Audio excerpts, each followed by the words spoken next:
এখন আমরা দেখব 4 অঙ্কের সংখ্যার সাথে 4 অঙ্কের সংখ্যা গুণ করে। আমাদের নিচে অর্থাৎ উপরেরটা হচ্ছে আমাদের গুণ্য, এরপরে আমাদের গুণক।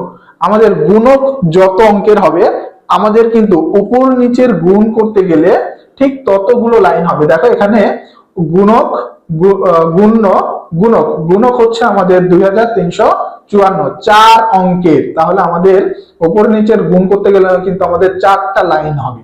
অর্থাৎ নিচে যতগুলো অঙ্কের সংখ্যা হবে আমাদের ঠিক কিন্তু ততগুলো লাইন হবে উপর নিচ গুণ করতে গেলে। নিচে দেখো, তাহলে এখানে আমরা একটা 4 অঙ্কের গুণ্য এবং 4 অঙ্কের গুণকের গুণফল দেখতে পাচ্ছি। আমরা একটু দেখবো যে এটা কিভাবে করা হয়েছে, এরপরে আমরা এইটার উপরে আবার প্র্যাকটিস করব। কিন্তু দেখো, তাহলে আমাদের দেওয়া আছে উপরের প্রক্রিয়া অনুসরণ করে 4765 কে 2354 দিয়ে উপর নিচে গুণ করি।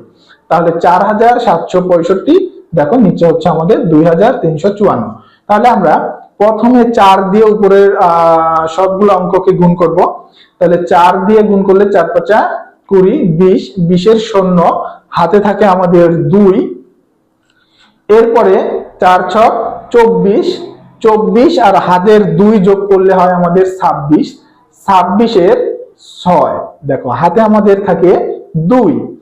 তাহলে 4 × 7, এরপরে হচ্ছে 4 × 7 আমাদের 28, 28 আর হাতের 2 যোগ করলে আমাদের 30, 30 এর শূন্য আমাদের হাতে থাকে 3। তাহলে এর পরবর্তীতে দেখো 4 গুণ করলে 4 × 4 = 16, 16 আর হাতের 3 যোগ করলে আমাদের হয় 19। এই যে 19 বসাইছে দেখো। এরপরে দ্বিতীয় লাইনে আমরা জানি যে প্রথম এক ঘর ফাঁকা যাবে, তাহলে প্রথম ঘরে আমরা শূন্য বসাই দিলাম। এরপরে আমরা গুণ দিব, আবার 4 দিয়ে গুণ হয়ে গেছে, এরপরে আমরা 5 দিয়ে গুণ দিব। 5 দিয়ে 5 কে ফার্স্টে গুণ হবে, তাহলে 5 দিয়ে 5 কে গুণ করলে 5 × 5 = 25 এর 5, হাতে থাকে 2। এরপরে 5 × 6 = 30, 30 আর হাতের 2 যোগ করলে হয় 32, 32 এর 2 বসলো, হাতে থাকে 3। এরপরে 5 × 7 = 35, 35 আর হাতের 3 যোগ করলে হয় 38, 38 এর 8, হাতে থাকে 3। তারপরে 4 × 5 = 20, 20, 20 আর হাতের 3 যোগ করলে হয় আমাদের 23। দেখো তাহলে আমাদের এখানে 23। এখন আমাদের তৃতীয় অঙ্ক দিয়ে 3 দিয়ে আমরা গুণ দিব সবগুলোকে। তাহলে 3 নাম্বার লাইনে কিন্তু আমাদের প্রথম 2 ঘর ফাঁকা যাবে। তাহলে আমরা প্রথম 2 ঘরে শূন্য বসাই দিলাম আগেই দেখো।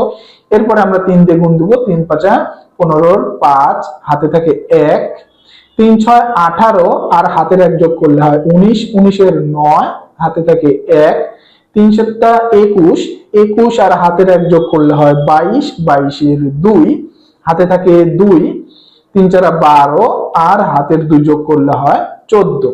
তাহলে দেখো 14। এরপরে আমাদের 2 দিয়ে আবার গুণ করতে হবে। এবার কিন্তু আমাদের 4 নাম্বার লাইনে প্রথম 3 ঘর পর্যায়ক্রমে 1 ঘর করে বাড়বে। 3 নাম্বার ঘরে আমরা প্রথম 2 ঘর হচ্ছে যে শূন্য দিছিলাম, ফাঁকা ঘর দিছিলাম। 4 নাম্বার ঘরে কিন্তু আমাদের 3টা ঘর যাবে। এর পরবর্তীতেও যদি আরো কোনো সংখ্যা থাকে তাহলে কিন্তু আমাদের আরো 1 ঘর করে বাড়তো। তাহলে প্রথম 3 নাম্বার ঘরে আমরা 2 ঘর ফাঁকা দিছি, 4 নাম্বার ঘরে আমাদের 3 ঘর ফাঁকা যাবে। তাহলে প্রথম 3 ঘর দেখো আমরা শূন্য দিলাম।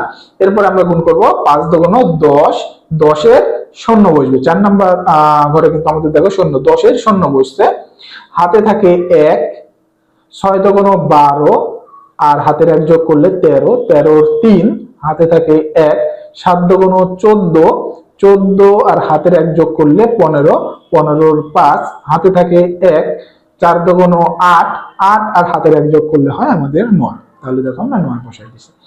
এখন আমরা এই 4টা লাইনের অঙ্কগুলো যোগ করব। তাহলে প্রথম ঘরে দেখো সব শূন্য, তাহলে আমাদের যোগফল 0। দ্বিতীয় ঘরে দেখো 5 আর 6 যোগ করলে হয় আমাদের 11, 11 পরের 2 ঘর কিন্তু শূন্য, তাহলে 11, 11 1 হাতে থাকে আমাদের 1, 1 প্রথম ঘরে দেখো শূন্য, তাহলে 1 আর এই 2 যোগ করলে হবে আমাদের 3, 3 আর 5 যোগ করলে 8, 8 এরপরে শূন্য, তাহলে দেখো 8 বসে যাবে। এরপরে আমাদের পরের লাইনে আছে, আমাদের কিন্তু আর হাতে নাই এখন 9 আর 8 17, 17 আর 9 হচ্ছে আমাদের 26, 26 পরের ঘরে শূন্য, তাহলে 26 এর 6 আমাদের হাতে থাকে 2, তাহলে 2 আর 1 যোগ করলে 3, 3 আর 3 6, 6 আর 2 8, 8 আর 3 11, 11 1 আমাদের হাতে থাকে 1, তাহলে 1 2 এর সাথে যোগ করলে 3, 3 আর 4 7, 7 আর 5 12, 12 2 হাতে থাকে 1, 1 আর 1 যোগ করলে 2, 2 আর 9 11, 11 1 হাতে থাকে 1। এরপরে কিন্তু আর কোনো সংখ্যা আমাদের নেই এই পাশে, তাহলে আমাদের যে হাতে 1 ছিল এটা আমরা এর পরের ঘরে বসাই দিব 1। তাহলে আমাদের দেখো মোট গুণফলটা কিন্তু আমাদের এখানে চলে আসছে। আচ্ছা, তাহলে 4 অঙ্কের গুণকে 4 অঙ্কের গুণক দিয়ে আমরা গুণ করার পরে কিন্তু আমরা দেখলাম যে আমাদের 4টা লাইন আসছে এবং উপরে নিচে গুণ করার পরে কিন্তু 4টা লাইন এভাবে যোগ করে আমরা গুণফল বের করছি। একইভাবে যদি আমাদের আরো সংখ্যা মধ্যে অঙ্ক বাড়ায় দেয়, 5 অঙ্কের 6 অঙ্কের 7 অঙ্কের দেয়, আমরা সেম ভাবে আমরা কিন্তু গুণ করব। ফার্স্টে আমরা উপরে রাখবো গুণকে, এরপরে আমরা রাখবো গুণককে নিচে, যেটা দিয়ে আমরা গুণ দিব। আমাদের সবসময় মনে রাখতে হবে যে গুণ্য আমাদের এবং গুণক আমাদের কয় অঙ্কের, আমাদের কিন্তু গুণকটাকে নিচে রাখতে হবে, তাহলে আমরা গুণ করে গুণফলটা সঠিকভাবে বের করতে পারবো।